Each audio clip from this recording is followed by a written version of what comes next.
Hello everyone, we hope you've had an amazing Christmas and are enjoying the holiday period, and you liked the 25 videos that we put out in a row in December. How did you find that? I'm tired. Well, today we're looking back at some of our favourite Pretentious Ingredients videos. So, grab a glass of your £120 water, sit back and enjoy.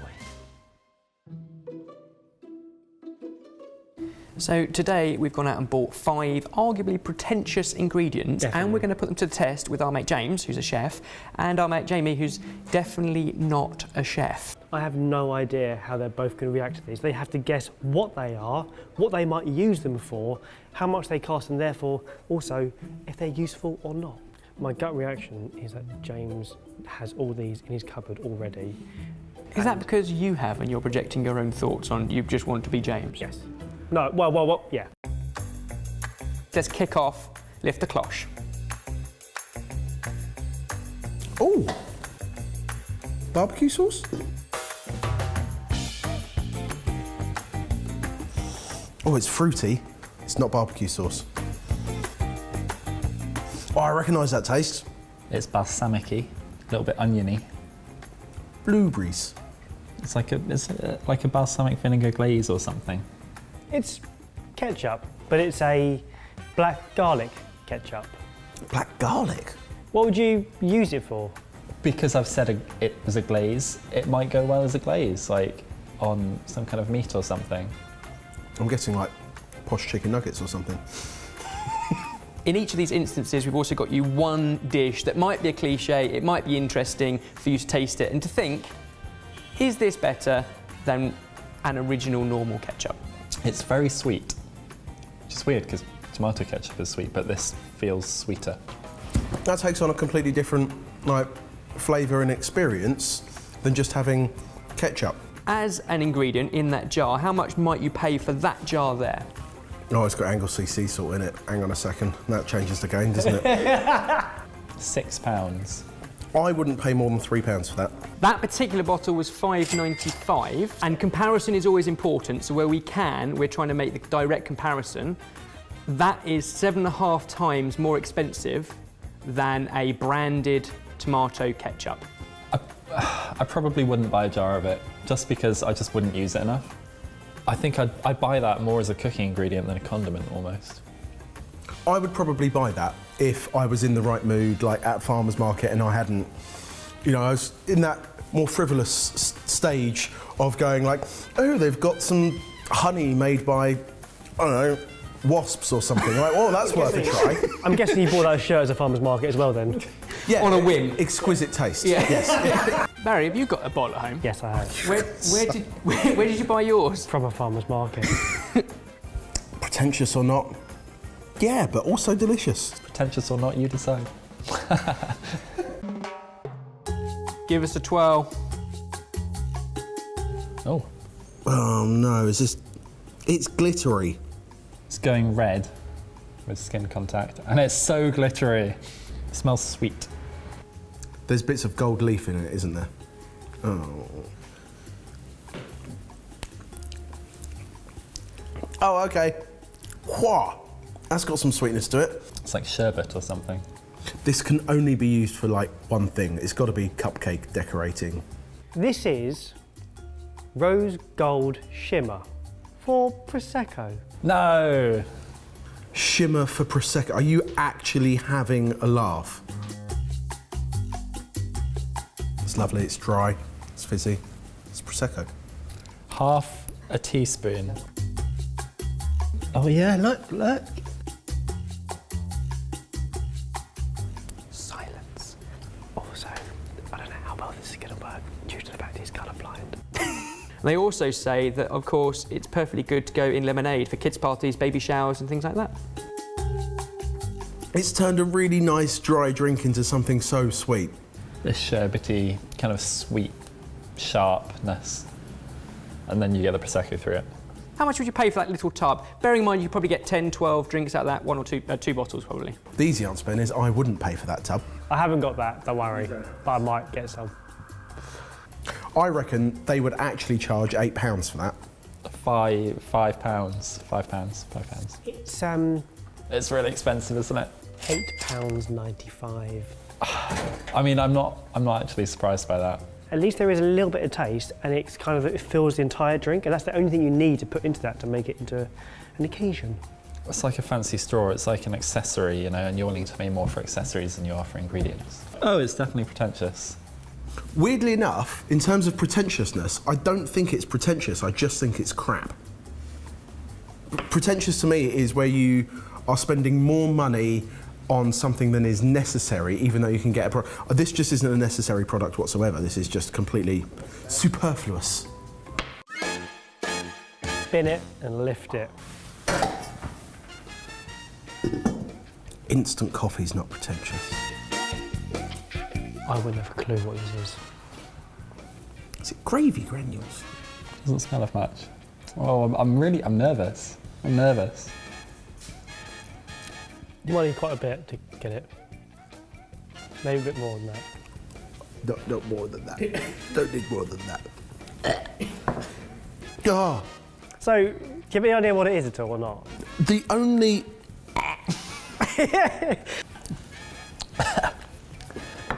What is that, like powdered licorice or something? Blimey. Exactly that. That is raw licorice powder. Licorice, of course. I hate licorice, that's why. Yeah, like licorice all sorts. I like aniseed, but I don't like licorice. That was a good old... Ah. What would you use it for? Presuming you liked it, what do you think it could be used for? I'd probably use it in some sort of baked goods. Chili con carne. I suppose you could do something like that with it, but other than that, I'd burn it. Do you want to try it with some ice cream? You said you wanted something that might mellow out the strength of it, so we thought dairy and cream and vanilla and sugar might help. It needs a lot. It needs way more than I thought, but none of the acrid burn is there anymore. It's all mellowed by the fat.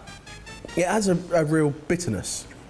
I don't hate it when it's put with something else, I just don't like the flavour and would never choose to eat it. Fair. How much would you pay for that little tub? $4.99. $7.50. £5.95 for that. And I don't know what to make of that. What do you make of that? I don't know. This is quite difficult, isn't it? It's an unusual ingredient. They probably don't get many people buying it outside of restaurants and stuff, so it's going to be a little bit more expensive. It's not a commodity at all. I would actually really like to use it some more and experiment with it and do some more stuff with it. It's hard for me to say whether I'd buy it or not, because I don't like it. But I can see how chefs would use it, and I think it could be a chefy thing. Is it pretentious or not? I don't know, like, I don't think Barry would have that. And I think that's one of my markers for is it pretentious or not. I think it's chefy, but I don't think it's pretentious. Pick it up, pick it up, pick it up. Let's go. Another unidentified powder in a bowl. Oh, smoky. It's not salt. After smelling it, it's definitely smoked, but I was thinking, is it smoked salt? It could, but tasting it, it's not salty. It's like smoked sugar. That's exactly what it is. Oak smoked granulated sugar. What might you use it for? 100% a caramel. You wouldn't get any flavour if you baked it. I hate this. Following the success of our smoked salt and smoked water, are you actually having a giggle? I'd be interested to know what it tastes like when it's used. Q Taster. We've made you 2 creme brulees, vanilla, one with regular granulated, one with smoked granulated. You're not going to tell me which one's which, are you? Just some strawberries. Okay, so you have to use a lot of it to get the smoked flavour. The smell is there, but the smoked flavour doesn't come out until you literally pour it on. I'll say that's the smoked one. Correct, that is the smoked one. Not because I can taste smoke. Because that's coarser than caster sugar, and that had a better top. How much do you think for that packet? I'm going to say £4. £6. £4.50 for that, but I think the interesting thing is the comparison. That makes it 65 times more expensive than regular granulated sugar. That is the wankiest thing that we've had so far. It's another one that I want to try more of, because infusing that into the custard, making syrups out of it, I'm really interested. I feel like cocktails might be great. Pretentious or not? Useless or not? I mean, I feel like there's no question that that's pretentious. I don't need to ask these guys. If you want smoked sugar, make a fire, pour some sugar on it. Don't spend £4.50 on it. It's pretentious. It is. I do it. It's too warm in here to be ice. Oh. Pow. Oh, great. The fact he knows straight away what that is says a lot. So did you. I know. Oh, it tastes like seawater in Spain. So salty. This looks like a Himalayan salt block. And we're probably not cooking on it, are we? Are we cooking on it? Because you don't have to cook on it, do you? You can like shave it and season it. So this is what they are saying about it. Chefs and foodies are now grilling, chilling, softening, searing and serving on these pink salt blocks, otherwise known as salt plates. Cooking on a Himalayan salt block naturally imparts the minerals and vast health benefits of the dusky pink salt into your food. So basically what we get in our jars that we then twizzle starts out life as this, which actually starts out as like a glacier or something. And that's ice. Right. I hate to break it to you, James. You're testing it for cold food. Tell me Jamie's not testing it for steak. Tell me that's not going to happen. You know what you could cook on that then? If you hit that up, you could cook a steak on that. Harry, what do you use your Himalayan salt for at home? I've got a little tiny one. You've little got a block? I've got a little tiny. Of course you have. I hate you so much. And so how does that taste better than... It's not about the taste, it's about the experience. Sashimi. Does serving it on a Himalayan salt block make any difference? What happened to the rest of my salt block? I don't know if it's user error or whether that just don't work, but apparently it cracks in the oven. Oh, it's salty. Whoop. What you've not got is the amazing sear. It hasn't browned. There's no colour to them. Whoa. It's salty AF.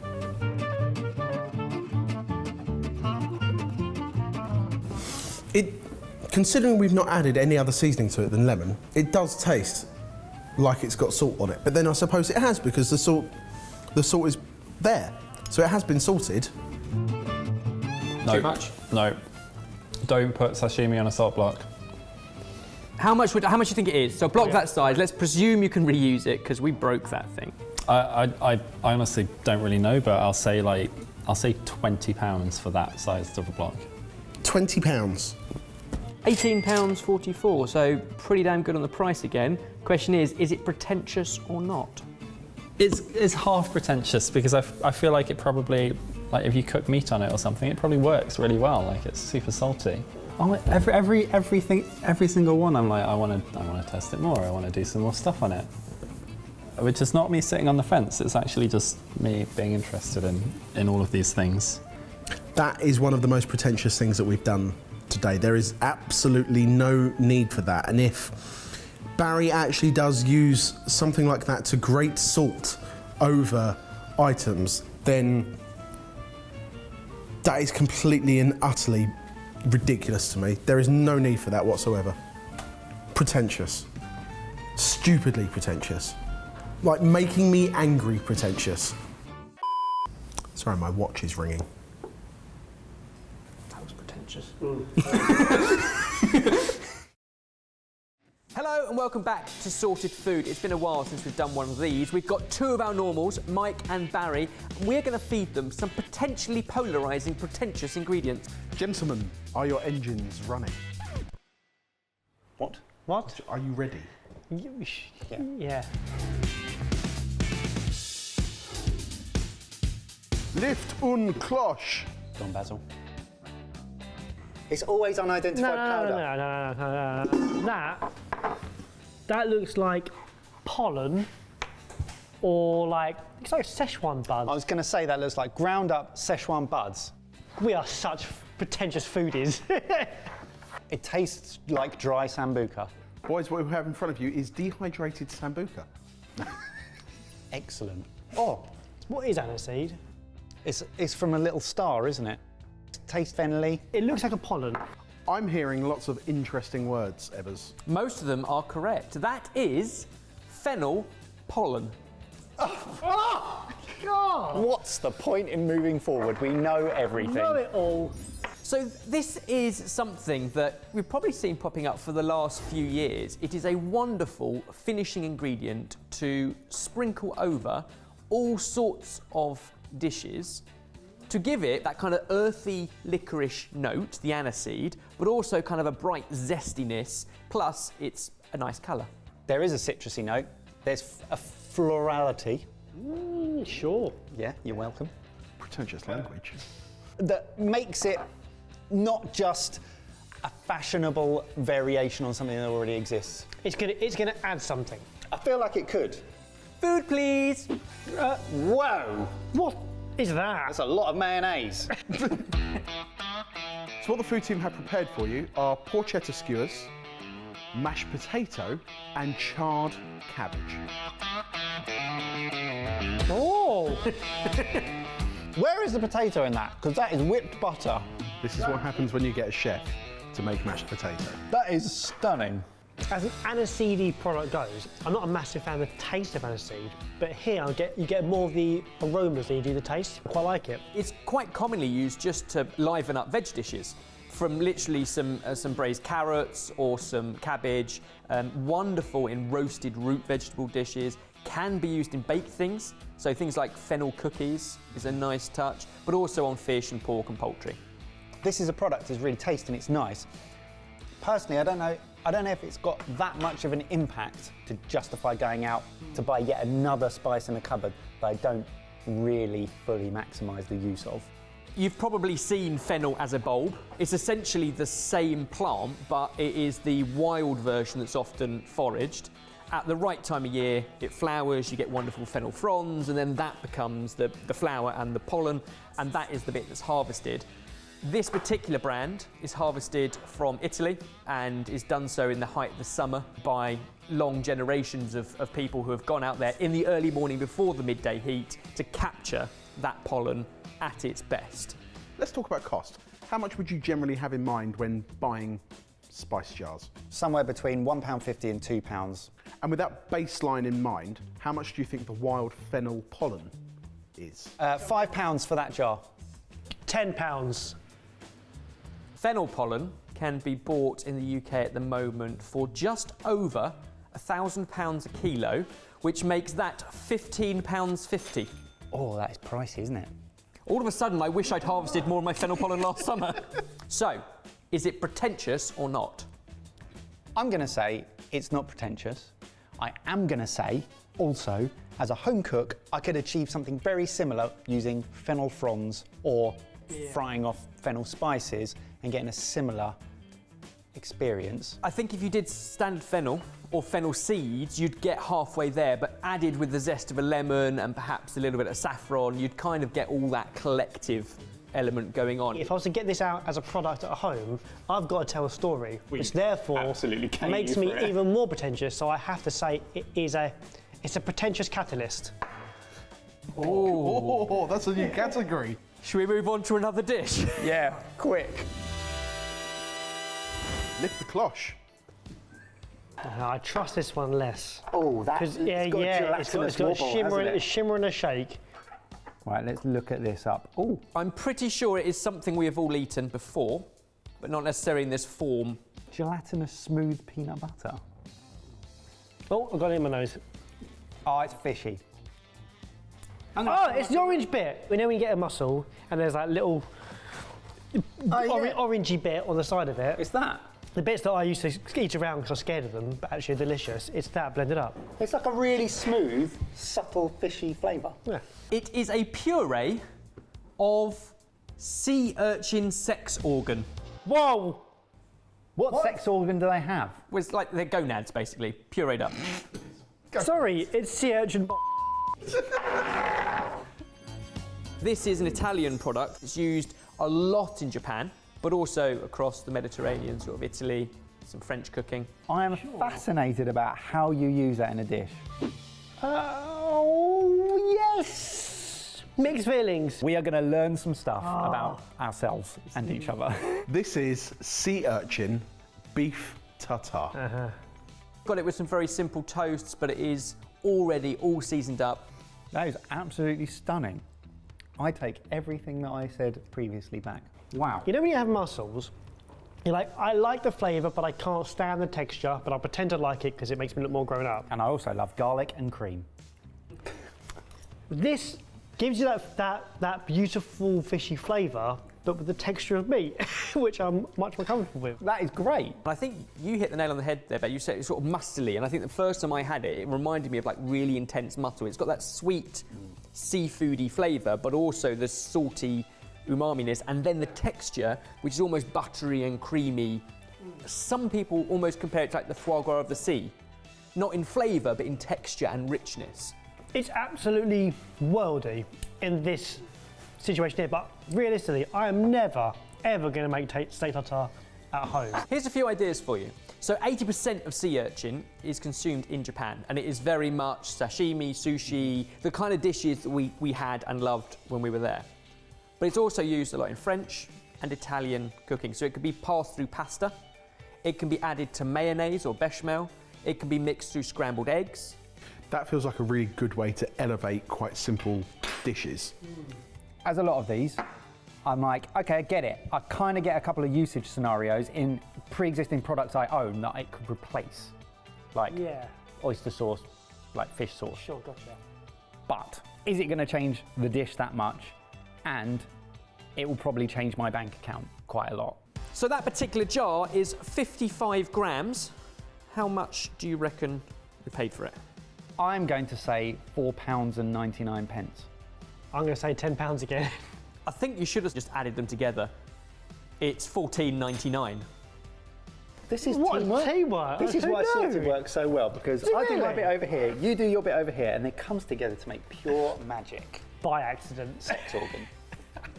£273 per kilo. Again, you don't buy kilos of the stuff. So final question, pretentious or not? Again, I don't think it's pretentious. I think in the right hands, it's phenomenal.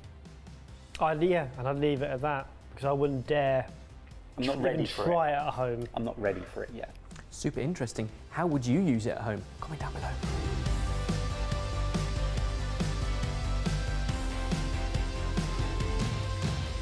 Lift the cloche, see if you change your mind about this one. Now what? Let's put it back. I don't know, what is it? It's not what you think like it is. spinach eggs. I need to talk to you about the birds and bees again, Mike. Oh, hang on. It smells smoky. Oh my goodness. It's so green! It's drying my mouth, it's green.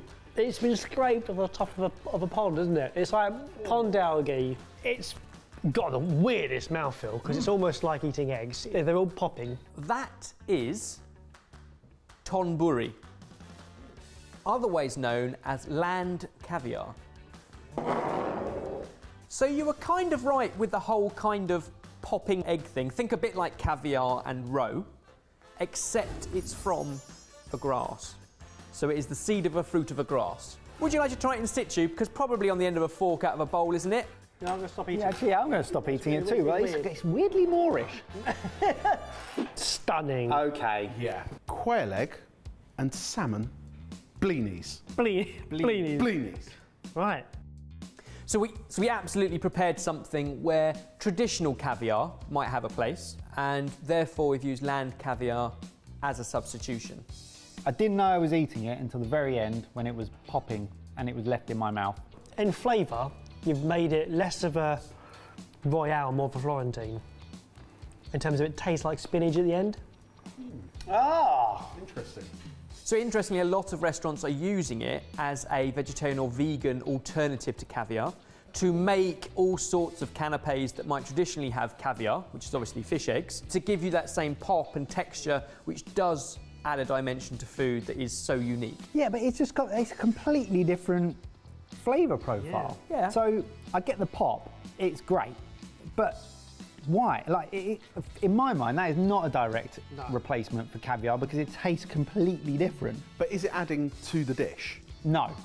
I think the dish would taste delicious. You are adding another flavour, I would say, and another texture and experience. It's adding something different, but I'd prefer it without. So it's the summer cypress plant, which is an annual grass. The actual grass bit is what's used to make brooms. You know, the really stiff bristle brooms. That's the plant. What they do is take the fruit, boil the fruit, then they break it down and take out the seeds once it's chilled and peel them to get rid of the outer flesh, and then they dry it and then they inspect it. It's a very time-consuming and labour-intensive process. That jar is 170 grams. How much did we pay for it? I'm going to say £20. I'm also going to say £20. I'm going to be honest, you're closer if you combine them. It's £35 for that jar, which makes it £205 per kilo. That's a hefty amount for something that actually probably deserves that price tag, but we're not made to appreciate it. So a very traditional preparation from the Akita region of Japan. There they've been eating it for a while, but it's definitely popping up in some of the world's top restaurants. The question is, pretentious or not? Having tasted it, realising that, personally, I don't think it's very nice. Hearing the price tag, for that reason, I think it's pretentious. Probably in the ways in which it's being utilised outside of its native environment is pretentious. But as a product, it's not. Split decision. Mike's sitting on the fence. I am. Barry's decided, and it sounds like neither of you are coming to a black tie do. Number 4, boys, and I think it's fair to say we've come back into a comfort zone. Okay. Instantly looks like cheese. It smells and looks like little cubes of Edam. It doesn't come like that. The food team have cut that up. It's almost like a Parmesan-y halloumi. Okay. Okay. Actually, that's really nice. It tastes so sweet at the end. Does it not? Is that just me? Juicy Juicy cheese. It tastes like one of those sort of paler, more milky cheeses. Cioccola Podo. One of the noblest cheese varieties of southern Italy.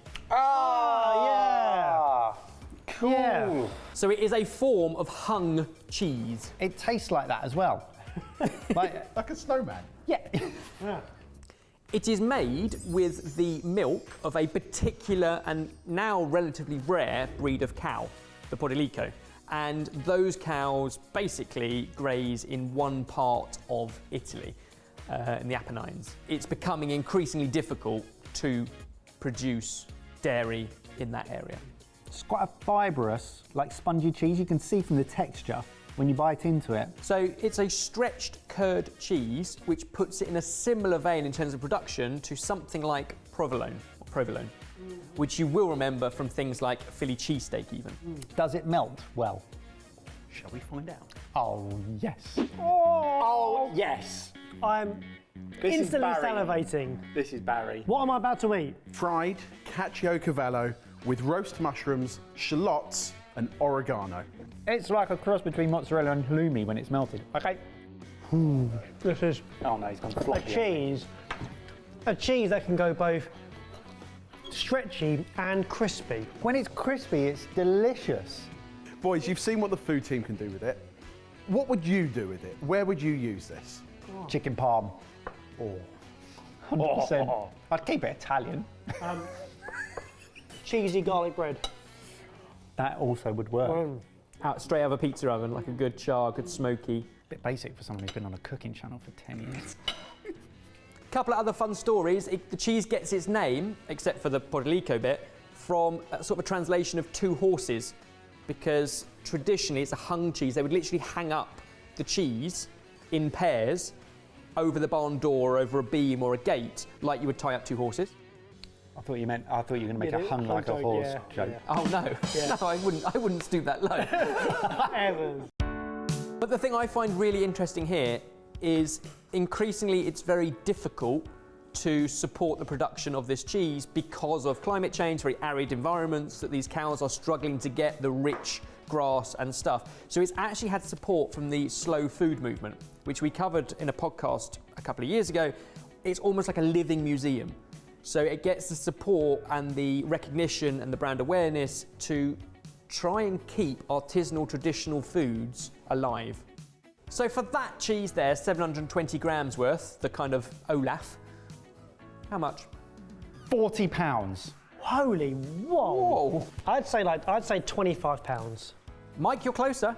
It is £35 for that. I think it's £43 per kilo. I love it. It's very expensive. Probably will never buy it, but I love it. Is it pretentious? Yes, but it shouldn't be. It is one of the best cheeses I've ever eaten, but it's still expensive. No, but the way I want to use it, I will be pretentious. Wonderful. Well, that wraps up another episode. Over to you guys. Of those 4 items, which, if any, do you think are pretentious? Comment down below, let us know, and make sure you give the video a like. You will get buying some more potentially pretentious ingredients. I'd love to see if the comments are polarising. Jamie, we have the first one almost under the cloche. He likes it already because it's in a kilner jar. A butter making kit. So the kilner jar just holds everything I need to make butter. Herbs. Some salt. And that's my recipe and instructions. It's a make your own herb butter kit. Make some butter. I'll need a bowl, a mixer, a fine strainer, a measuring cup, and some refrigerator cooled water. Yeah, this jar has contained 3 of the 18 things that I need to make butter. Pour the cream, milk, buttermilk into a bowl and cover it with a lid. Leave this mixture for 60 minutes outside the refrigerator to acidify. I'm using one of the 3 things. Oh! After an hour, beat the mixture with a powerful mixer at maximum speed. After approximately 30 minutes, the mixture will separate into what you might call butter and a milky liquid. What we have is... Oh, cottage cheese. Yeah, that's essentially what it looks like. We looked at some of the reviews of the kit as well, and there were several people saying the recipe failed on them too.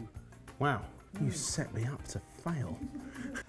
So Ebbers is going to give you his amazing butter recipe, which we're assured does work. Just whip up double cream. Basically, you want to separate the fats from the cream. I've definitely overwhipped that. What have you got? Oh dear. Yeah, that's butter. That's completely separated, and that looks like butter, unflavoured butter, I guess, and milk water. Okay, let's go for a little bit of salt, nondescript herbs. It's good butter. I mean, I made that in 5 minutes. How much would you pay for your do-it-yourself herb butter making kit? Can't be. It really can't be any more than £8. Is it more than £10? It is twice that at £19.99, although we did get it for 16 quid. Why? They want to sell that for £20. And we then had to go and buy all the other stuff to actually make butter, which didn't work. There's nothing there. Pretentious or not? It's not pretentious. It's just a bit pointless. No. Okay. It's not pretentious. It. Have a go at number 2. Pow! Bang. Is it apple sauce? It is not apple sauce. It looks sweet. It almost smells like alcohol. Tastes a bit like cider. It's a bittery honey. Bitter honey. This is Spreadable Beer. Finally, you can eat the stuff. Move over Branston pickle and mango chutney. Each life-changing jar of deliciousness contains 40% beer. It's smooth, gooey, with an intense hoppy scent. That is beer. That is a light blonde beer. Why don't we treat you to beer on toast? Okay. Oh, Yay! except what has happened is I've just burnt the toast. So that's a chef that can't make a cup of tea and can't make toast. What is that? I can't be here and there. Anyway, right, you got me some Food real waste. toast. Cheers. That works, by the way. Thank you. I love this. It's just the gooiness of it and the spreadability of it is really satisfying to eat. They say spread it liberally on toast or just chug down the whole jar. I'm not sure about that, but how much would you pay for a jar? Let's go for I'll go £5. I'll do a £5 on this. £6. Just shy of a tenner at $9.99. Yeah, if I was ever offering tea and toast to people, I'd go jam, Marmite, beer. Don't know if I'd pay £10 for it though. Spreadable beer, pretentious or not? Yep, pretentious. I mean, yeah, it's pretentious, but I like it. Do it. Bidoo. You got me rose petals. Straight away, that looks like coffee, but it's been used. Ooh, Really fruity in smell. cranberries. Not cranberries. Cranberries. Nope. Definitely cranberries. Are you getting any kind of... Cranberry, yeah. These are dried coffee cherries used to infuse into boiling water, much like tea. They provide the fruity notes of coffee with the caffeine. So normally, that coffee pulp that you now have in your fingers, or the dried cherry, would normally be wasted. Doesn't taste anything like coffee. Oh, yes. It doesn't taste like coffee at all. It is slightly fruity, but more than that, it's watery. And when you eat it, there's a bitterness that comes through, whereas within the tea, I don't get any bitterness at all. I just get the fruitiness. How much do you think that sells for? £15. Fiver again, I'll go fiver. Would you buy it for £7.80 for the That's entire bag? half, near enough, what I said it would be. £7.80. I like it. It is expensive. I'd recommend you try it. If I got a caffeine hit from that, and I could serve it to my friends when they came round, and I'm like, I'm not going to get you a cup of coffee, I'm going to get you some coffee cranberry things instead. We still haven't got through to him. It becomes like a point of interest, and I think that could be quite good. He's literally made his decision as to what he thinks it is, and it is that now. Yep. The reasons that you just cited for it being appealing to you sound pretentious to me. So is it pretentious? It is pretentious, but I'll have to tell you in a little bit whether I think it works. I don't know why, but that's not pretentious. Well, cucumber. That looks like I've just been to McDonald's and I've deconstructed the burger the way I always do. Get rid of the rubbish. I'd say that the gherkins are an integral part of a double Cesar. Do you prefer cucumbers? I love cucumbers. Well, You'll be just fine. Whoa, that is strong pickle. There's another flavour there other than just pickled cucumber. What is it? That is proper vinegar. I am a big fan of that. You have some Newton Pot gin pickled cucumbers. Gin. Oh, amazing. does the gin make any difference? I mean, you said it tasted great, so maybe it does. I'm trying to think if I'm tasting gin. I can taste the juniper berries and the flavours around the gin that remind me of a gin and tonic more than the gin itself. I mean, it looks like the kind of thing you're going to pick up in a farm shop or at a farmer's market. Artisanal is the right word for that. What the hell are you doing? Making himself Knickerbocker glory, obviously. That is probably one of the best pickled cucumbers I can remember having, apart from the ones that I made. He sounds like James. Oh, yes! Might work quite nicely with a cheese toasty. You know what? This is going to cut through the richness of the cheese and the butter in such a great way. Is that a good sandwich? That is an unbelievably good sandwich. I don't necessarily think I can taste gin, but what I can tell you is it's spicy. The crunch from the cucumbers is exactly what I want in a pickle. Yeah. Would you like to hazard a guess at how much that jar is? No, because you're only going to disappoint me. £6 or £7. I would say that that is probably going to be £5. It's £5.99 for the jar. So yeah, 4 and a bit times more expensive than regular ones, but you've just said that's one of your best cucumbers you've ever tasted. I think it's better on its own if you want to experience the gin flavours. If I wanted to have extra special pickles, I would make some because they're actually really easy to make. Pretentious, delicious, probably not going to buy it. That is definitely pretentious. Pretentious, but I like it. Oh, unidentifiable black syrupy looking thing. A soy sauce or hoisin. It's thick and it's dark. It makes me think it might be something like a balsamic vinegar. That is balsamic vinegar. It's fruity-ish. Cranberries. Yeah, it's like a balsamic cranberry vinegar. Is it bog standard balsamic vinegar? It's brown. It's delicious. Tastes brown. Leonardi, condimento originale il patriarca Il Patriarca means the head, and this balsamic vinegar has rightly acquired the name because of its 30-year maturity. Due to its predominant storage in ash and cherry wood barrels, the balsamic got particularly sweet notes. The bottles are also individually numbered, have a seal with age and barrel, and come with a certification. There you go. We should put that on the wall. Oh, I've got vinegar on it. That isn't printed, that actually is handwritten. Did you like it?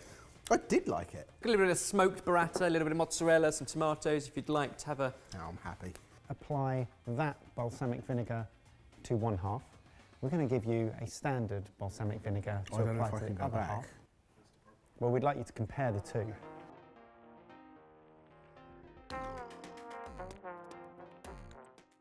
This is really liquidy, whereas the aged one is far more syrupy. It's much thicker. The aged one has so much more going on. Why don't you think about how much that bottle might be? Don't want to think about how much the bottle is, because it's only going to make me angry, and I'm having a lovely time. There's nothing that jumps out about this that goes, this is more valuable, apart from the packaging.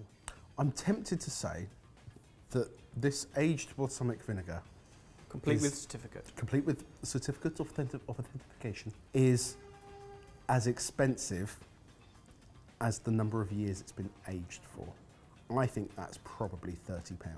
We found a nice branded aged balsamic in the supermarket. So that one's not aged, the comparison you had there, but we looked at an aged one, and that came in at £4.10 per 100 millilitres. And that one you have there is 23 times more expensive. That bottle is £62.50. £960 a litre, nearly £1,000 a litre. It is a delicious balsamic. There's no denying that. But if I had them side by side, one identical to this, then I'd really struggle to tell the difference. Because they'd be identical. Of course it's pretentious. Really? Yeah, it's also bloody delicious. It's good that they're out there so the standards are set. But my God, is it pretentious. Knives, knives to grind. Any knives to grind. Ripe strawberries, ripe. Where by this wonderful feeling. Hello and welcome to Sorted Food. Now, sit down, strap yourself in, because we have a highly opinionated, bespectacled chef in the hot seat today reviewing some potentially pretentious ingredients with one of two incredibly good-looking, handsome, but yet also very down-to-earth normals. Oh, I get it. You're switching in and out. Yeah, yeah. Oh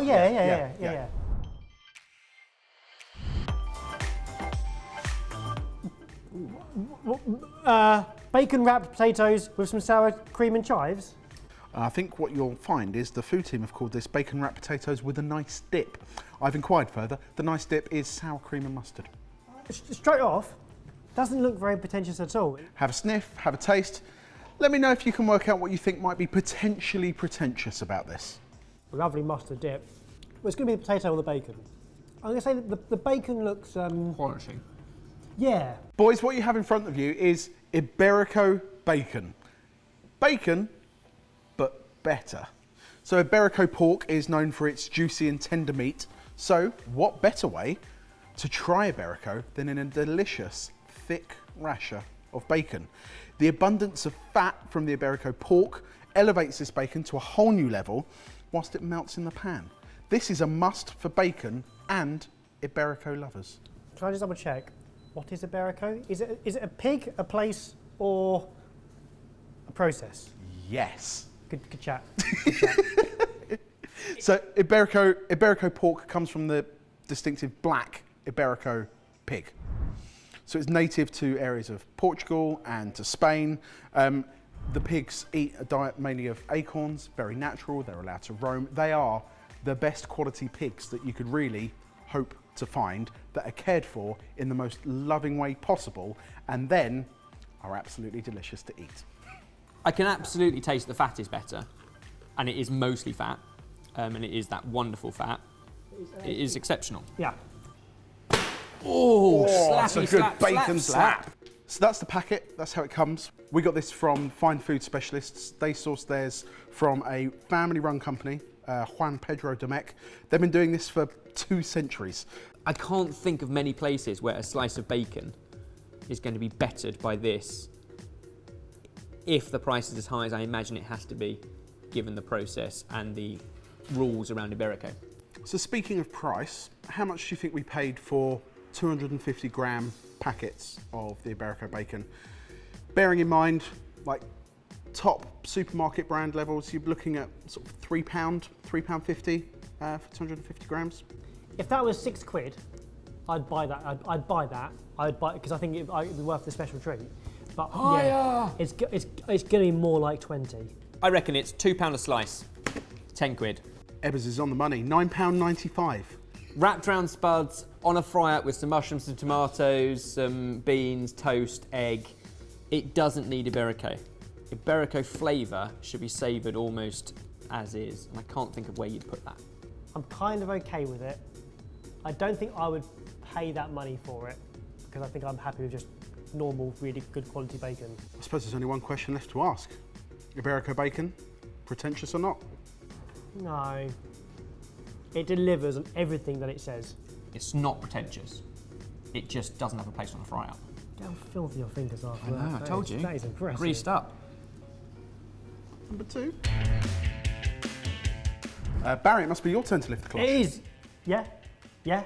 Give it a lift. Yes.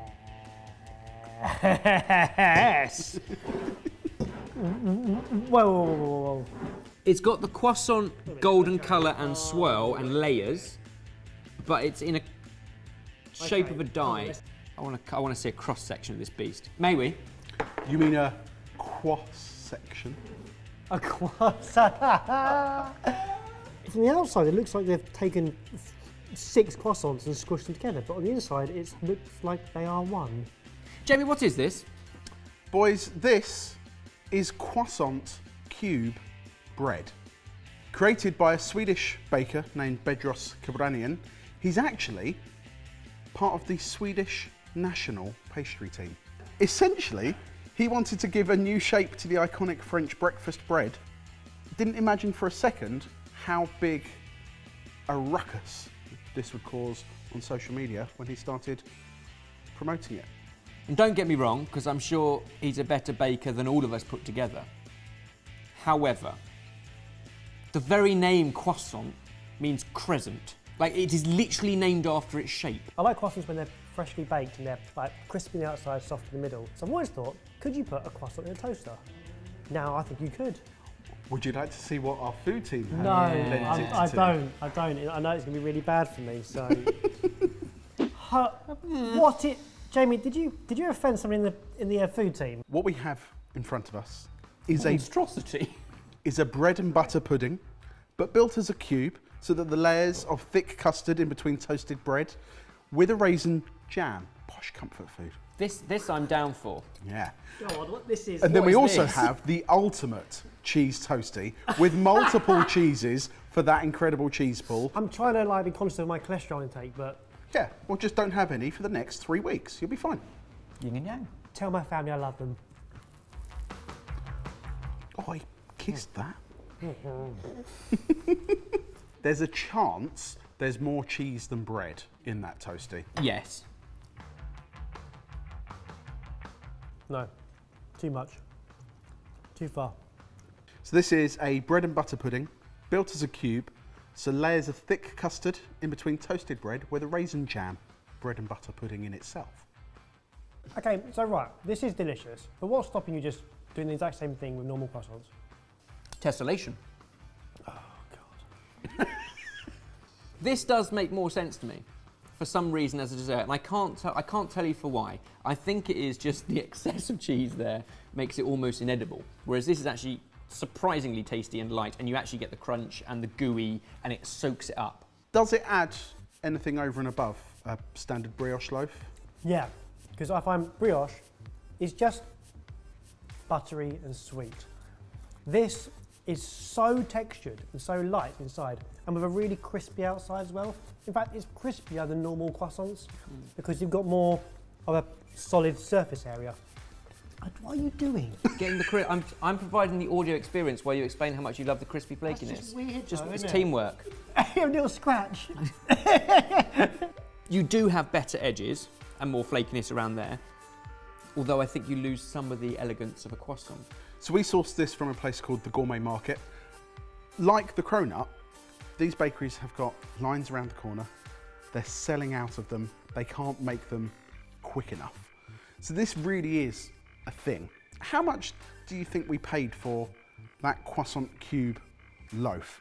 £8.50. And I'm going under that at £7.50. £6.50. Yeah. And you know what? You know when you're the one that gets sent to the local boulangerie to pick up croissants for the family, and if you're not very careful, by the time you get home, a few of them are squashed and crushed. At least you can put a couple of these next to each other and on top of each other in your basket on the front of the bike, and you're home, no damage done. Practical. What fairy tale are you living in?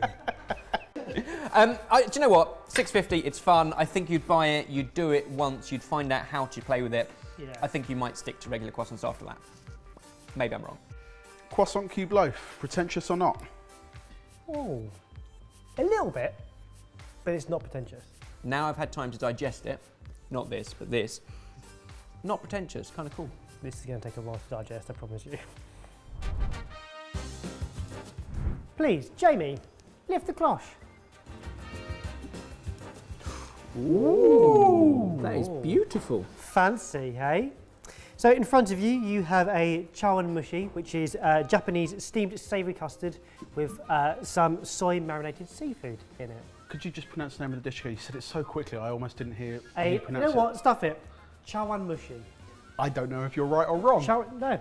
And the pretentious ingredient in question is in front of you as well, which is the soy sauce. Please, dig in.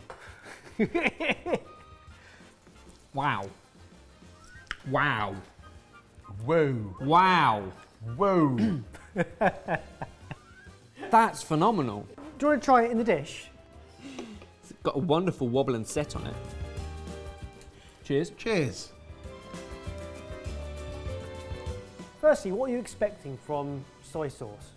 I always just associate soy sauce as a seasoning, so one part of many things. Okay, so you put Seasoning triangle. with a number of other condiments, and together they season and elevate a dish. I think when it's more the focus, and when you try on its own, it's completely stand out. That's the soy sauce that we use here in the studio fairly regularly, a fairly standard soy. So just as a comparison, side by side. Oh, okay. It's harsh. Harsh. Harsh on the tongue. Okay. The It's also- viscosity is very different. Yeah, you can literally, the same volume in the dish, you can see through it. This is Kambiashi soy sauce, 5 years old. It originated in Japan. It's a soy sauce that is aged in cedar barrels for 5 years to give it its well-balanced salty taste. This is the perfect ingredient to use in Asian cooking or on its own to drizzle over sashimi sushi.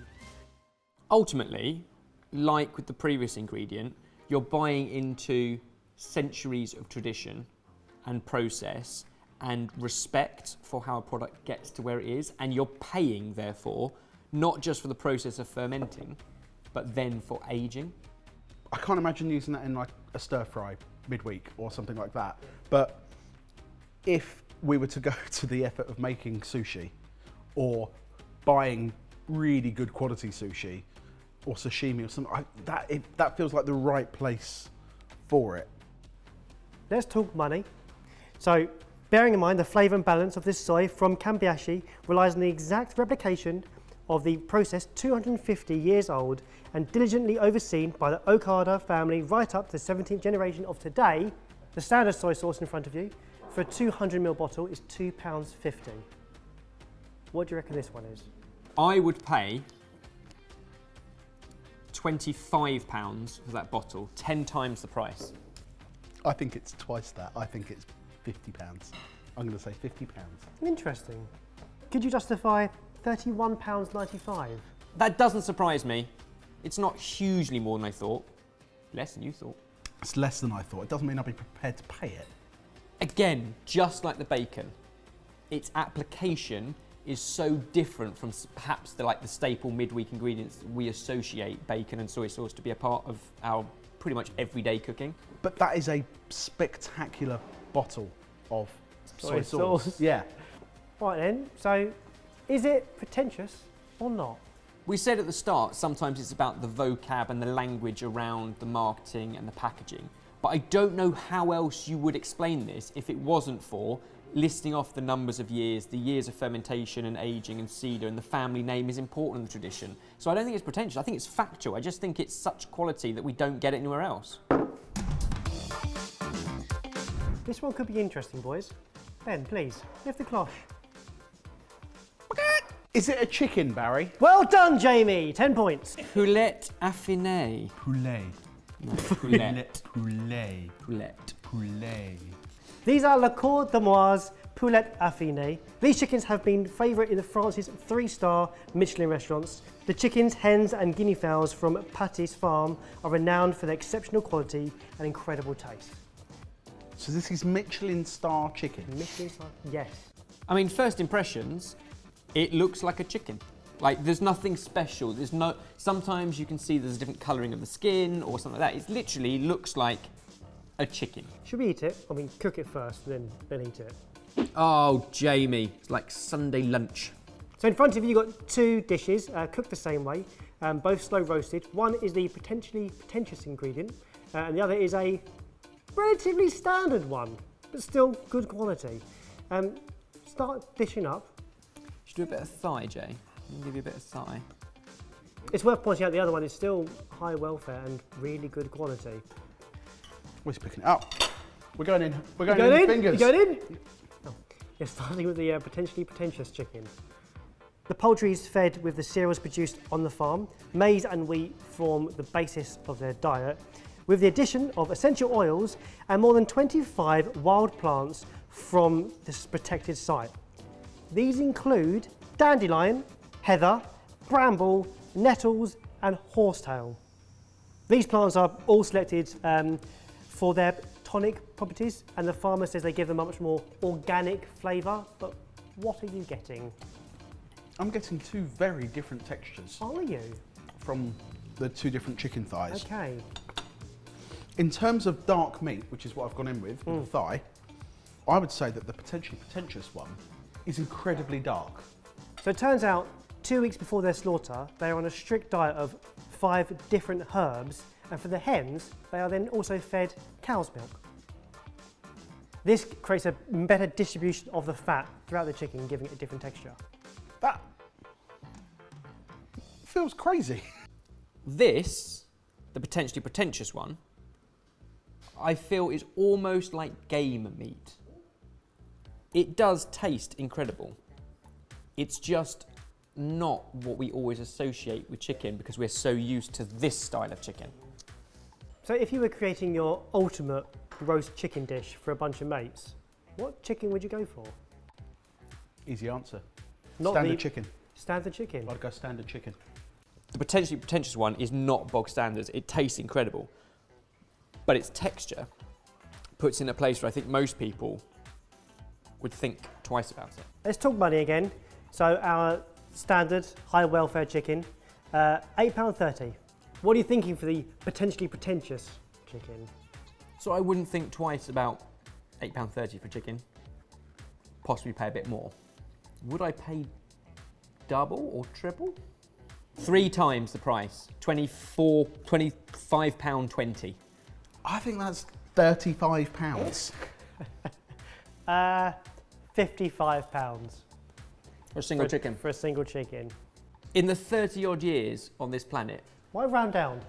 in the mid 30 years I've lived, I struggle to justify that price for a chicken based on all preconceptions. I just wonder if maybe that is part of including the Piguvian tax, whereas that already high welfare, but is that just pushing the price down the road to other nutritional, sustainable, environmental concerns and costs, you know, in years to come? Is it pretentious? I'm not sure even all the backstory of feeding on the special tonic diet and the milk-fed chicken is something I'm quite ready to jump on board with yet. So it's Very, very close to pretentious. Oh! Very, very close to pretentious. Jay? All of the talk about eating special diets and drinking milk in the last 2 weeks of that, that's bump, and therefore that's pretentious. Whoa, we got one! Finally, we can now call this episode a Pretentious Ingredients episode.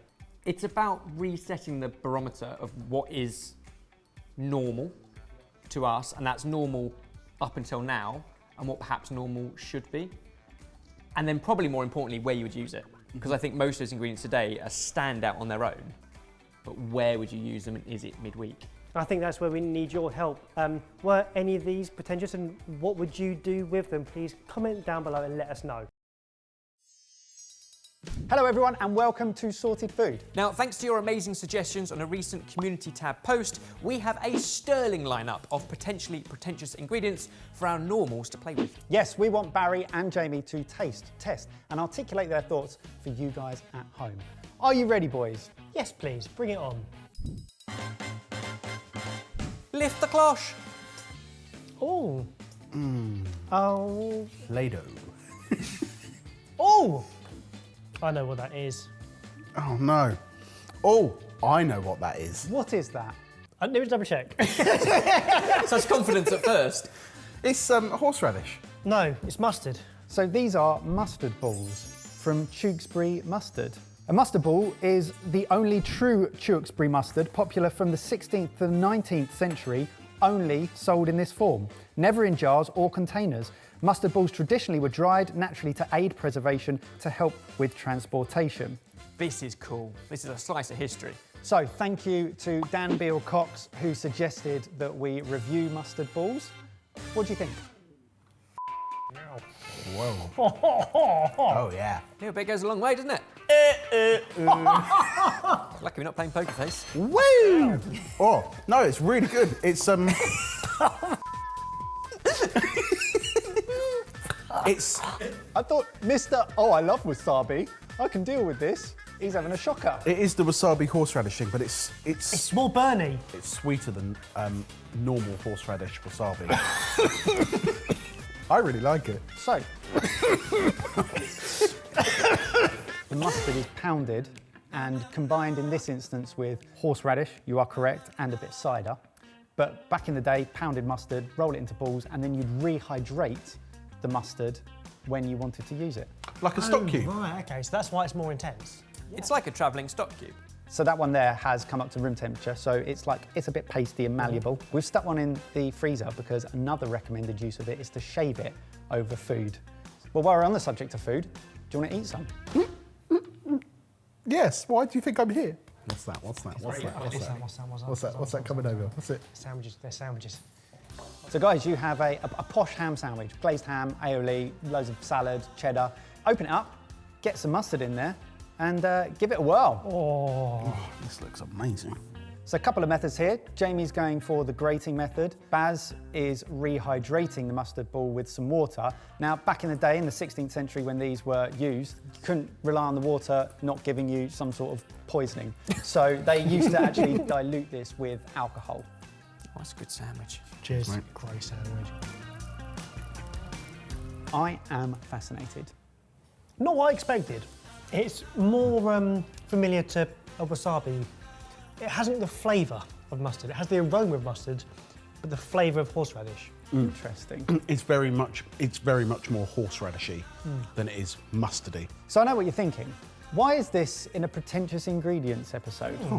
Took words right out of my mind. We thought, cool, wouldn't this be a fantastic opportunity to give a nod back to history, but discuss now in real life whether this has a purpose and whether, if Barry brought this to the table while you're around his for some dinner, you would think that he's being pretentious or not. It feels to me like it's just that things have moved on and that we don't need mustard balls.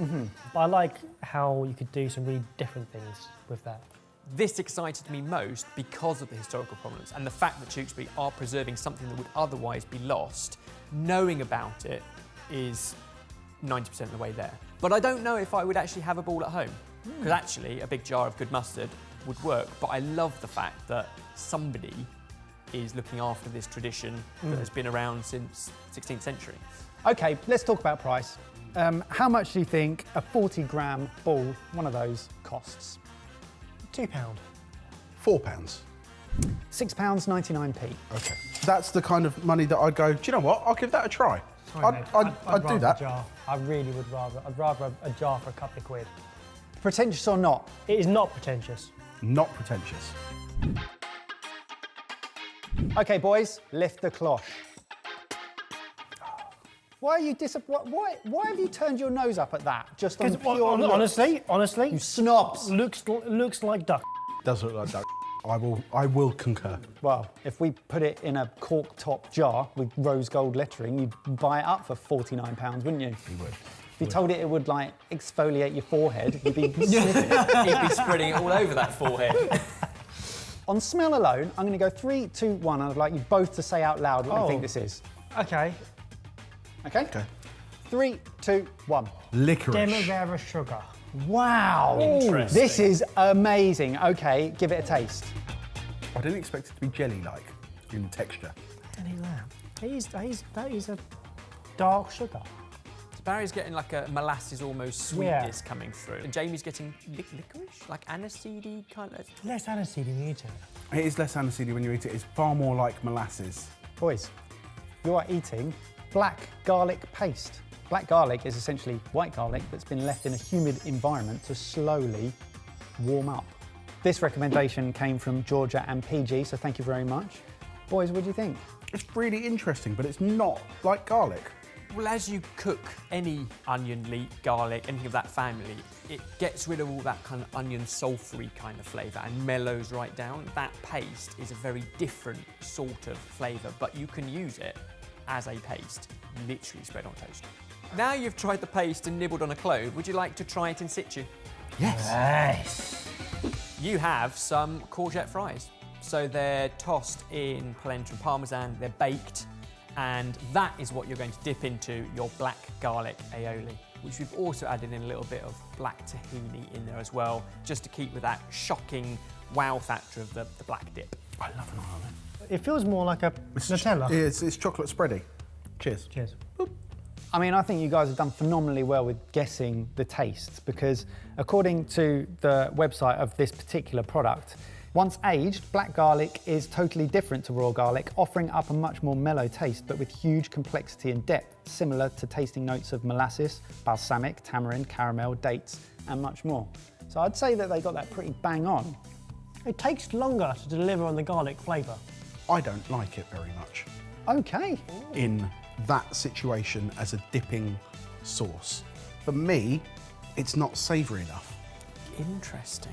Like these fries are delicious. They're light, they're delicate. It's overpowering. They're based on a Pax recipe. Oh, are they? Straight out of Oh, the okay. packs. Really simple, because you just whack them on a tray, parmesan polenta, and they crisp up in the oven. Really awesome midweek hack. It's a pretty good thing that we still be like them then. Plug, plug, plug. I think what's interesting is it has been available in the industry, but it's more difficult to find it in retail in the UK, pretty much until now. But application and explaining where to use it is quite a difficult process. So the garlic bulb, how much do you think that cost us? £4. Okay. I was going to say £3. Jamie Spafford, you are correct, £2.99. The garlic paste for 100 grams was £4.99. Price-wise, justified because of the process is quite unique. Before trying it, I always, and understanding what it was, I presumed it was pretentious because I thought it was a different breed of garlic and therefore they could put a massive price tag on it. Showy. Yeah, but now I know there's a process behind it to bring a whole different complexity to the flavour. I can kind of justify it and it becomes less pretentious. Knowing what to do with it and make the most of it is a barrier. In that case, black garlic, pretentious or not? It's not pretentious. Not pretentious. Next one, lift the cloche. Ooh. Okay, that is... Dehydrated, could be walnuts, could be mushrooms. Doesn't smell very nice. It's a bit cheesy. Yes, it's gone off a little bit. Yeah. Well, they look like really weird mushrooms. They say, oh! No. Okay, I've got somewhere. Where? I'm going to go for this, and I think it might be somewhere close. It's not coral. Interesting. Not anywhere close, but interesting. Because it smells a little bit like fish food, and it looks like it could have grown underwater. They are morel mushrooms. After all that, they're just mushrooms. Not just mushrooms. Sorry. So these are wild morel mushrooms, or morchella, highly prized woodland variety. And this idea for a pretentious ingredient came from Markman278. Thank you. So morel mushrooms. Ever heard of them? No. No. No? So the thing with morels is there is quite a short season, and therefore if you want to enjoy them for the rest of the year, drying them is a pretty good way of doing that. Simply rehydrate them in boiling water and then you can use them in all sorts of things, and the liquid you end up with you can use too. Where are they from? A lot of them are grown sort of over Europe, so they're not easy, they're not farmed. So that is where their attraction comes from, is the mystique of being able to get hold of them. We still don't really know how they grow, where they grow, or why they grow, and therefore they're really difficult to find, and therefore are quite special when you do. Oh. Pretentious. Basically a mushroom fricassee on a bed of polenta with some bacon, fricassee. cooked out with masala and cream. Cheers. Cheers. Oh, that's special. Oh, it's a really meaty mushroom. Really meaty mushroom. Really proper umami. That is delicious. Obviously fresh is a different product, you'd use it in a different way, and there's so many things you can do it just sautéed in butter and put over, again, polenta. But these dehydrated also give you the option of the stock, which has a lot of that flavour. They're better than what I expected. Good. In flavour, spectacular. Just because something's rare doesn't make it pretentious. No, but the fact they had to explain why they're special, to help market it to you, to kind of go, you know what, these are worth spending the money on because they're rare. A bit like a mustard ball and black garlic. It's about, you have to explain the education because it's less normal. Have I got the skills to make the most of that ingredient, or am I being sold to because this is the rarest mushroom you will ever lay your eyes on? Yeah, to convince us in buying it, the marketing would have to be quite extreme, and therefore push it into a pretentious kind of bracket. Yeah. But you, as chefs, you don't have to be sold to. You know about it. I'm kind of with you. Like, I think maybe I'm pretentious in my quest for what I want these to achieve, instead of the ingredient themselves being pretentious. Exactly. So there we go, for a tub that size, 30 grams, how much? Did you see that? I did, No yeah, one but- saw that. Are we rolling? Damn. £8. I had £10. Did you? Yeah, in my head. Add them together, £18.50 for 30 grams. That's quite a lot of money. Okay then, pretentious or not? It reminds me more of truffles. And truffles, You've got to buy a dog and everything. when you think of them, you think pretentious. Yeah. But when you really think about them, you go, actually, they're not. This is taking on the same journey. £18.50 is a lot of money. That doesn't make it pretentious.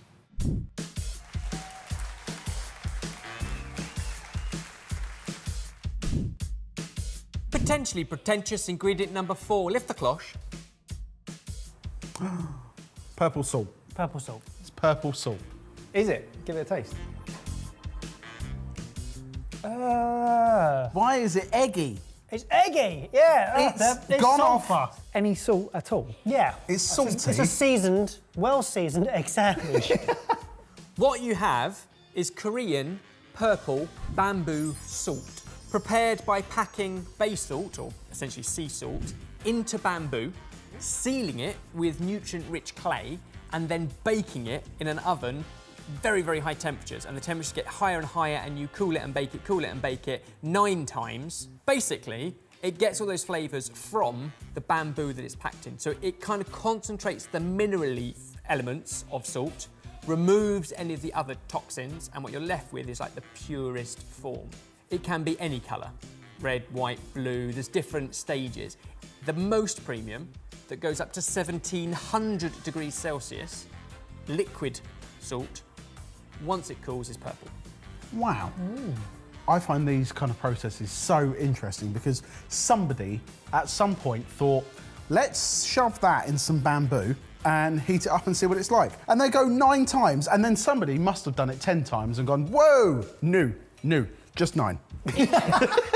Interesting you say that, because it's been used for centuries in Korean herbal medicine, and they did it once or twice. It was a Korean herbalist just over 100 years ago that kind of fine-tuned this 9-stage process, and it takes so long. That final one that goes to so hot takes 2 days to cool.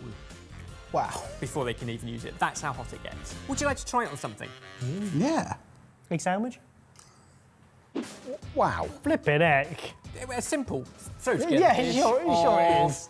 Tuna tartare, but also with some pickled radish, some pak choy, some coriander oil, a little bit of sriracha. More importantly, we want you to take the salt, grind some up and season it to taste. And maybe one of you could do regular sea salt. It's often added to foods and drinks, teas, smoothies, cold drinks, hot drinks, but also soups and broths and stews. And we thought this was a nice way of celebrating it in a fairly raw form. Let's try Essex salt first. Right. Cheers. Cheers. Okay. That is delicious. That is really good. Tough to beat.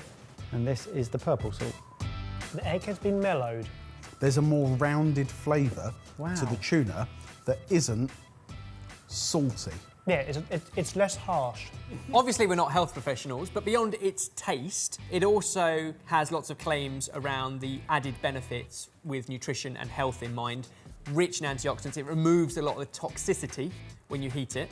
So if we think about, at the moment, microplastics in our sea, if you're heating it to 1700 degrees Celsius, you're getting rid of all microplastics. It also comes with the caveat that the WHO in 2016 released a report that said, whilst there's nothing in it harmful that's going to cause any problems, they haven't yet proven whether there's any benefits either. All still pending, not enough science. Which one do you prefer, A or B? B, I think is far more interesting because it's more unusual. It's making me question more what I'm eating because it's taking me to different places. But I like them equally. I wouldn't choose one over the other, I don't think. Okay, so let's have a guess at price from you. As a comparison, Malden sea salt, roughly the same weight, £1.99. How much for that? Should we make it interesting? How about the person closest to the price gets to take home all the pretentious ingredients? Make it fair, same time.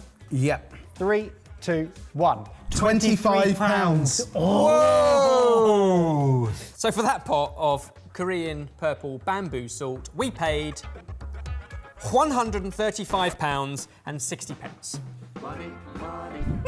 10 times more expensive than Himalayan pink salt. £135 worth of salt. Not my decision, it's thanks to Aruk and Cassandra and LV and Pan Sands, lots of other people. They suggested we got some. Pretentious or not? I'm not paying for the health benefits. I'm not paying for the flavour. You're paying because of the process it's been through, which doesn't actually impact me at all. So for me to spend that money, it feels pretentious. The only application I can see this being useful in is in a Michelin star restaurant where they sprinkle a little bit on top and then they tell you that they've sprinkled a little bit on top and therefore it's pretentious. A Michelin star winning chef would also know why they're using it and it would make a difference. Good day. That concludes another episode of Pretentious Ingredients. Yeah, massive thank you for all of you who contributed ideas and products for us to try. Please keep them coming. Yep, that's exactly what we want. More ideas for next time. Comment down below.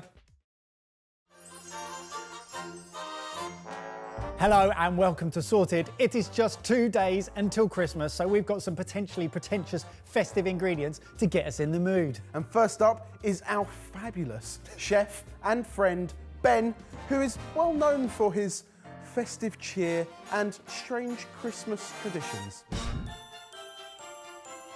All right, Ebbers, give it a lift. Okay. I mean, do you know what these are? There's something with a stalk, like a cherry. Have a bite. What's in it? Wow. I mean, I know liqueur chocolates are a thing, but normally it's liqueur flavoured. It's not normally a shot of liqueur inside a chocolate capsule. It's got a warmth to it that is lovely. And I didn't even get to the cherry, but it's a cherry liqueur. Oh, the cherry's not been pitted. Nope. They are whole cherries, so there are stones in there, Ebbers. Happy Christmas. Cheers. Cheers. Merry Christmas. Oh! Without the surprise element, you both did better on the eating. Oh, that is fantastic. My breath feels so warm. Ebbers, these are cerissettes, handcrafted using whole cherries that have been steeped in rich brandy and generously dipped in Belgian dark chocolate. The cherries are infused in the liquor within 24 hours of picking to ensure the highest quality and freshness of flavour. Pretentiousness. We've covered this a lot. Between sort of pretentious, premium, unnecessary, superfluous, novelty, and where in that bracket does it sit? I think a lot of the pretense often comes with also how they're packaged and marketed. You say they come as 9, it's a nice little, quite exquisite gift. The fact that these have the stalk, they kind of are a bit more of an experience. I think you'd probably warn people so the experience was pleasant. I think mine was sticky, but it was really yummy. You can get cerissettes from lots of different places, from mass-produced places to higher-end artisanal chocolatiers. I think something like that only has a place around the festive holidays. But do you know what? If there was one of those in a little paper case, set out at like a Christmas market, which I feel like I've missed this year, you'd grab one as you walk past. So worth stealing is what you're saying? Yeah. They're not stealing. Pay for it, aren't you? I would exchange. Good enough to gift, or great if you're hosting. Gotcha. Wouldn't buy them for myself. Do you want to take a guess at how much these cost? 9 in a box, £2 a pop, 18 quid. Then I go, it's actually quite a lot. So I'll take a bit off and I'll end up at £16. They are £19.95. That does take into consideration high-end department store in London tax, but they work out at £2.21 per cerisette. Pretentious or not, and what are your thoughts? It's still a little expensive. I don't think it's pretentious, I think it's exquisite. Spaff, give us a lift. It's not gold bullion. I was going to say, are they stock cubes? What do they feel like?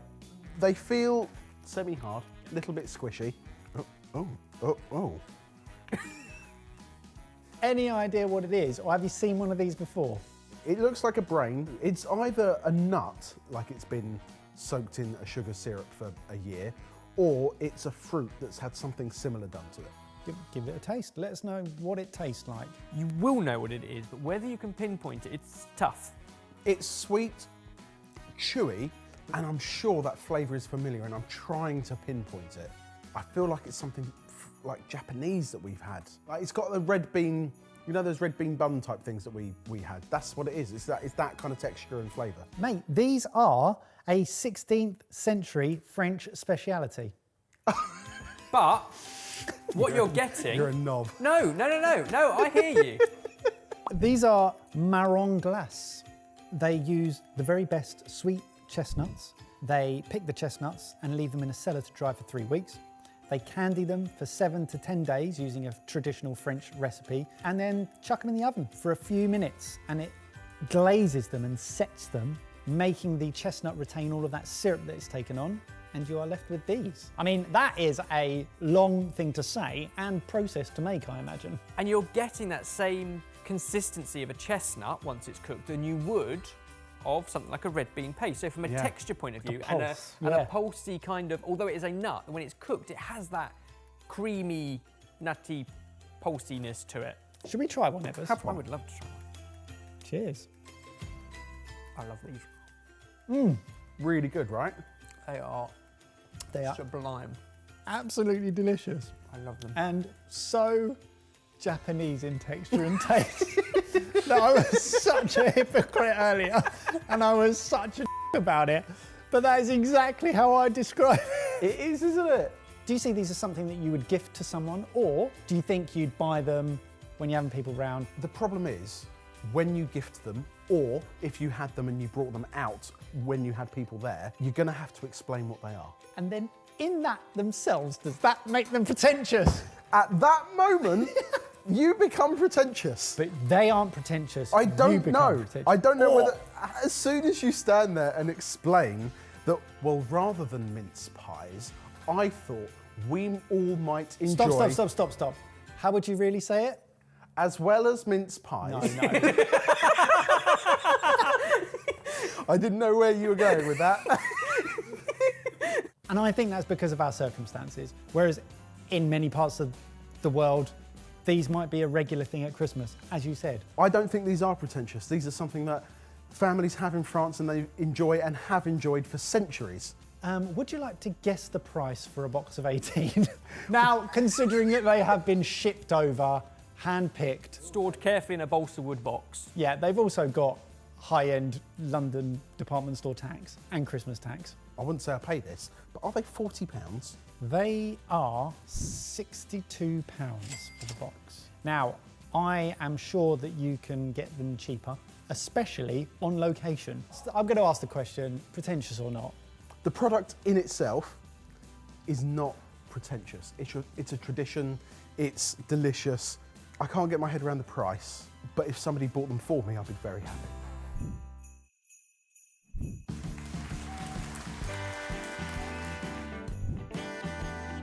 Number 3, Ebbers. This is very interesting for me because I know that you'll look at this and go, I could make my own. Could you make something that tastes this good? That's my question. Peanut spiced, a rather dark caramel, so possibly even some of the bitter caramel as opposed to just sickly sweet, like a caramel snap. It looks very dark, but I'm guessing that might actually come from the spices rather than just the caramel. Following in the footsteps of cronuts, duffins, cruffins, comes Harvey Nichols's festive nutty brittle. Lovingly mixed and stretched by hand, this is classic nut brittle meets speculoos, everyone's favourite spiced Christmas biscuit. Do you know what speculoos is? I love that. It's a wonderful kind of spiced, again, I associate it with Christmas biscuit. Cloves, cinnamon, allspice, those types of flavours. Are you getting those? Delicious. For me, it's all the same flavours you'd find in eggnog, pumpkin pie and kind of pumpkin spice lattes, Lebkuchen and kind of Stollen and all of those wonderful Christmassy baked goods. You can have one. Oh yeah, that is awesome. That is so Christmassy. What's also cool about this is that all of the confectionery for Harvey Nichols, which is a London department store, are provided by this same company, Fudge Kitchen. And for decades, they've been one of the UK's unsung confectionery heroes, using some recipes that date back to the 1800s. How much do you think it is? £5.50. Oh, Ebbers, close, £6.95. And to be perfectly honest, it's fantastic. And I would probably be happy buying that. Isn't it weird though? Would you have paid £6.95 if you hadn't have tasted it first? No. As with many of these things, Yeah. sometimes the cost isn't worth the risk. But now knowing that it isn't a risk, it's almost worth the cost in some cases. But isn't so much of what we've looked at today the extreme for Christmas, which is the artisanal, the hand-selected, the handmade and the traditional, which is the counter to the mountainous stacked high tubs of mixed chocolates you get in supermarkets, 2 for £5. We love that at Christmas, and we probably all do that at Christmas. And that's at one end, but Christmas also allows you to celebrate the traditions and to spend a little bit more on the things that perhaps isn't a regular treat. No, But at Christmas, you can celebrate those two extreme ends of simultaneously. confectionery. I don't think it's pretentious. I don't think it's every day. So I think it is quite exclusive special occasion. Get in the hot seat because you're about to have a delicious time. Ooh! Jay, have a spin around. Oh! Wow! That is a bird. It absolutely is a bird. I can't tell you what bird that is stroke was. So on top, we've got a date syrup and 5-spice glaze Okay. at the point when it was sort of roasted, and that's what's giving it that wonderful bronzed effect. Is it a turkey? It's a very small turkey. It's a small turkey, a long chicken. Goose? Yes!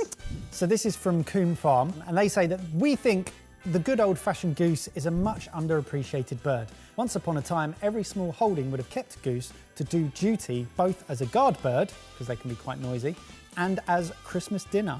Because of the richness of their meat and the amount of fat they carry, geese never made it as commercial poultry. So you as a family have had goose before? Yes. I didn't think of it as like, oh, I thought of it very much as, well, this is what people did in the Victorian era. Interesting. Again, very traditional. Very traditional. Well, obviously, have a carve, have a taste. Excellent. How do you carve a goose? Let's find out together. Very similar to a chicken and a turkey in the sense that it has the same kind of anatomy, they're just different shapes. The parts are in the same place. Or, if it's something like a duck or a goose, you can just quarter it. Go on, Spaff, you can do it, mate. You can do it. Often easier if you take the leg off first and you've got more of a runway at it, but it's up to you. Same as the chicken, cut down the loose bit, ball and socket joint, pop it out. How's it going for you? These geese are made really tough. You know, you think you might have a fight with one? Don't.